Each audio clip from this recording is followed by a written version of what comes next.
All right, let's give Tuesday's Daily Puzzle on chess.com a shot. This one's called Zwischenzug, zigzag. It's white to move. Give the video a pause and try it yourself if you feel like it. All right, I don't really remember what Zwischenzug means. I know it's pretty similar to Zugzwang, but a little different. These German words are tough to keep track of. Definitely, I don't know, just seems like there's interesting things happening around this bishop. This knight is attacking my rook. I could take it. Seems like that would just lose my rook, though. Zigzag definitely makes me think bishop. I guess a rook could zigzag as well, kind of, but diagonal seems a little more zigzaggy to me. So what do I have for checks? I don't see any checks, honestly. Yeah, I don't think I have a way to check the king right now. So I go here.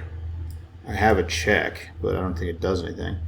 My rook is protected after I take this, so that seems alright.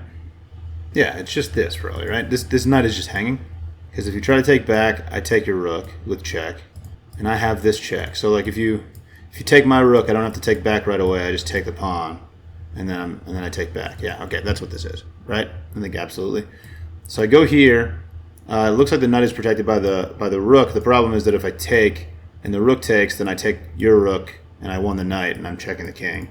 Alternatively, if I take the knight and then you try to take this first, then I can intermezzo.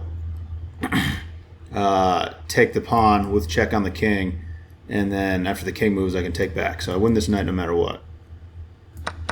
Nice. And now I give this check, and then I take back. That's the Puzz, baby. We won ourselves a knight. Run that back one time. Cool. So yeah, one of the first things I saw was that there's like kind of a discovered attack here after I take this knight, and then it's just a matter of like calculating what's going on after that. So there's a few different things that could happen. Like it looks like the knight is protected by the rook, but after my bishop moves out of the way, I'm attacking this rook. So this rook needs to stay defending this rook. So after I take, if you take here, I would just take the rook with check, and I end up winning the exchange there. Alternatively, if the rook takes, it looks like we're trading rooks, and then maybe the rook can take. But if my rook gets taken, I don't take back immediately. I give this check, protected by my rook, and get my bishop out of the way of the rook attacking. So I go here. That's what happens in the puzzle. So let's look at that. So after the rook takes, I don't just take back. I give this check first. Then the king's got to move, and then I can take the rook back. So we traded rooks, and I won that knight and a pawn, as it turns out. And that's a pretty good deal, dude. I'll take that deal any day. There it is. Thanks for watching. Catch you later.